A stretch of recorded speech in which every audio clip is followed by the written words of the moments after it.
What's up?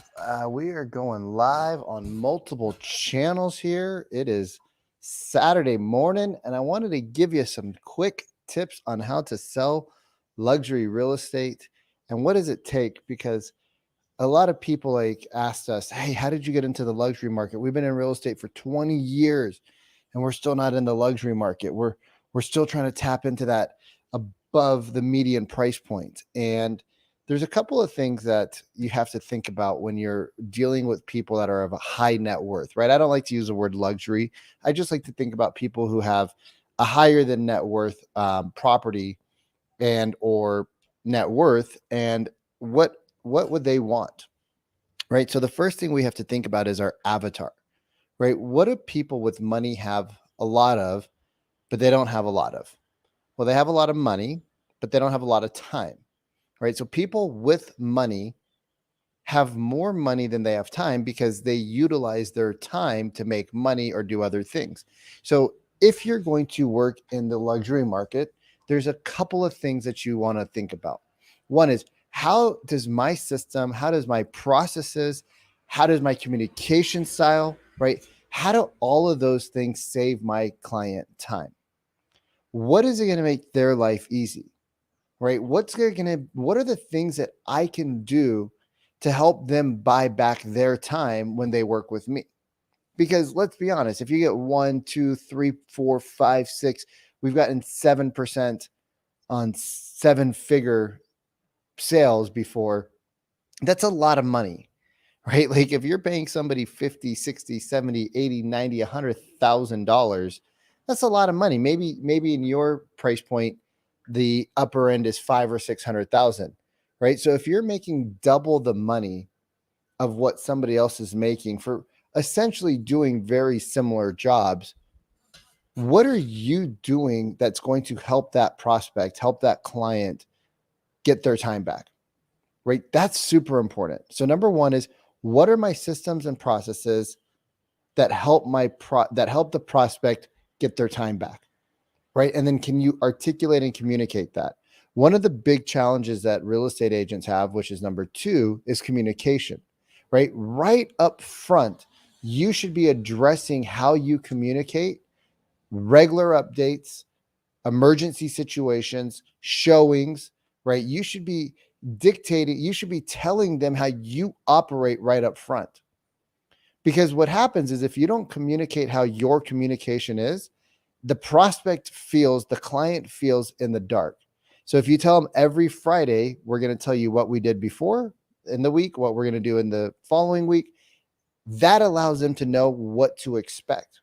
And let me tell you, people with money have very high expectations, and they need to know how to communicate with you, and they need to know how you communicate with them.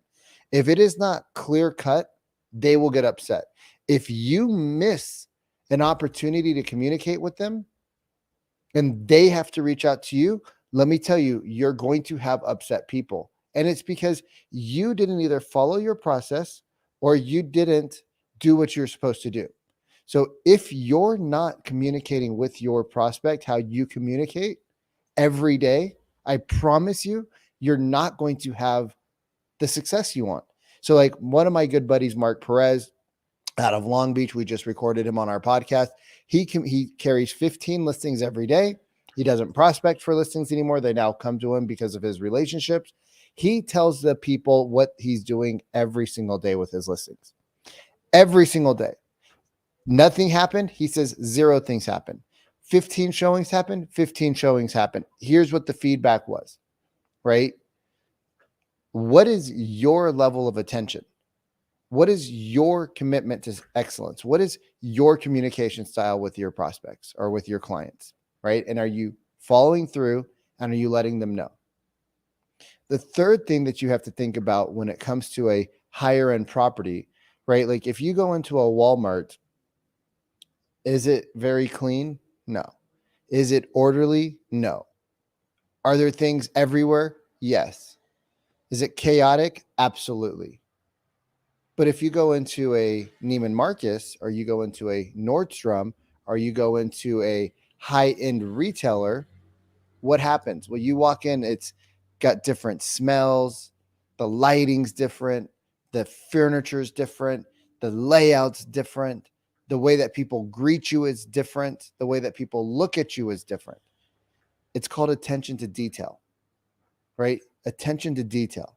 Now, you all might think this is crazy, but when we listed homes, we would steam the sheets. Like, forget about just making the bed. We would steam the sheets. We had this little portable iron and steamer that we would go and steam the sheets. We would steam the curtains so that they hung properly, right? If we needed to clean the house and it was open house day, guess what? We became the Molly cleaning crew service. If things weren't perfect, like I'm talking faucets lined up, I'm talking your handles are lined up, I'm talking flowers are lined up, right? Everything's got to be perfect. Toilet seats are down in the bathroom. If there's mismatched light bulbs, you get those replaced and fixed prior to the house going on the market, right? The temperature should be perfect in the home. So when people walk in, they're not cold, they're not hot. The booty should be laid out properly. There should be a seat for people to sit down, right? Because people with money tend to be a little bit older. So make it easy for people, right? You should have 1 to 2 people in the property during open houses, especially if it's a big house. You should have a person upstairs, a person downstairs, right? That allows you to connect more with the people who might want to buy or the people who might want to ask about how you represent buyers and sellers. But if you're packed in there because you didn't prepare, that's not good. You should get there early and plan to stay a few minutes late, right? I know we get tired on Sundays, 4:00 open houses. You want to get the heck out of there, but you should plan to stay a few minutes late for scragglers, right? You should have a follow-up process for the people who showed up. You should have a follow-up process for the seller. Hey, this is what happened in the open house.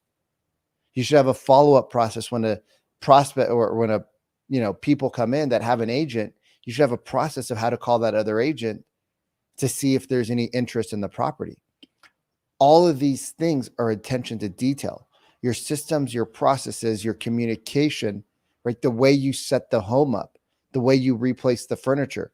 I'll tell you, we had this one house, and I got to go here in a second, but we had this one house that we listed, and it was just an awkward configuration, and we couldn't figure out, right? We couldn't figure out the layout of the room, and we kept moving the sofa this way and that way and this way and that way.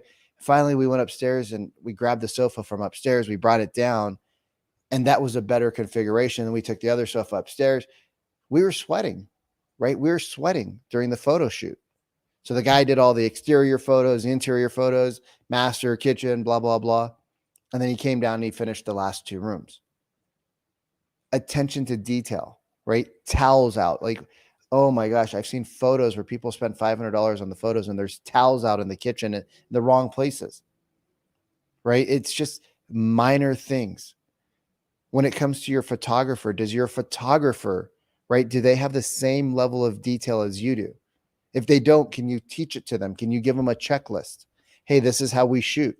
Are they willing to do the extra 5, 10, 15, 20 minutes of helping you or setting up the home properly if you're not there? My photographers did. We stopped going to our showing photography, like meetings. If the seller was there, we'd tell the seller, we'd prep the house. We didn't have to sit there because the seller knew exactly what to do. They had a checklist. We sent them pictures. We told them to have the cleaner come over. If they didn't have a cleaner, we would send our cleaner and they would pay them. And our cleaner knew exactly how we wanted everything. Sheets, pressed, clean, no wrinkles, right? Everything was set up the way it was supposed to. In your kitchen, all the faucets are lined up. Everything's off the counter, right? If we wanted something on the counter, we would take a picture. We'd show it to them. We'd say, this is how your counter needs to look for the photos. And the photographer would do it he needed to do.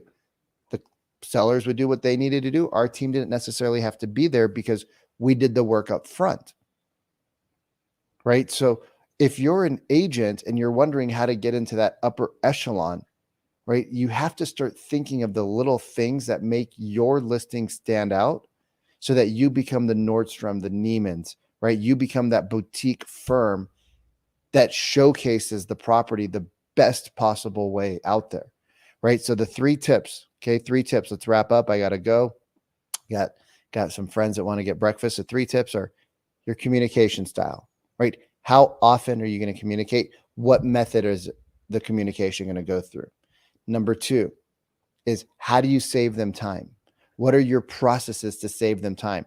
How do you have an admin that shows up and does all the repair stuff and hangs out for the day? Like, what are you guys doing to help them? And number three is your attention to detail. And I'll tell you, the number three, this is where people get smoked a lot. They get a really high-end home and they treat it like their average listing. And then they wonder why that person doesn't refer them to their friends. They wonder why that person doesn't send them like their second and third home to sell. You wonder why that person doesn't introduce them to the friends and family, right? If you're not being invited to the Christmas parties or we had this thing called Seafair in Seattle.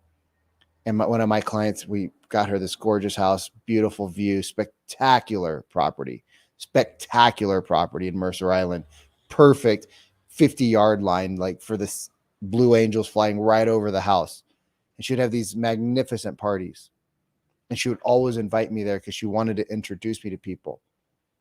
And she'd be like, Vic, just show up. And I'm like, Sue, I can't just show up empty-handed. She's like, your wine will never be as good as my wine because you don't know what you're buying. She's like, so even if you spend a $300 bottle, just show up and hang out. And we'd always have a good time, right? Attention to detail. When they were buying this property, it was still under construction and they wanted a whole bunch of things done. And my team, right, because she and her husband both traveled a lot for work, my team would go there, take photos, take videos, send it to them, and then they would respond back to us and we would be able to, tell the contractor what to do so that when they got back from their trip, they could just move right in. How do you save them time? What are your systems and processes for communication? What is your attention to detail? Anyways, I hope this is super helpful. If you guys are not a part of the Real Estate Dojo, right? If you're not part of the Real Estate Dojo, do me a favor, go join that group on Facebook. I do go live once a week just for that group. We do dissect calls in there. We go over best practices in there. We go what communication styles are working, right? How do you create more sales with the people you're already talking to so that you don't have to go out and buy expensive leads and then tell me that the leads suck because you didn't know how to convert them. So go out there, crush it, join the Real Estate Dojo.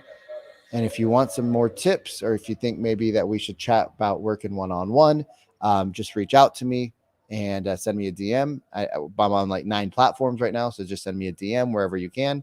Instagram's always great. Messenger is always great. LinkedIn DM's always great.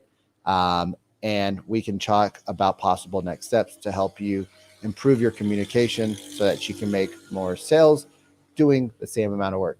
Talk to y'all later. Happy Saturday.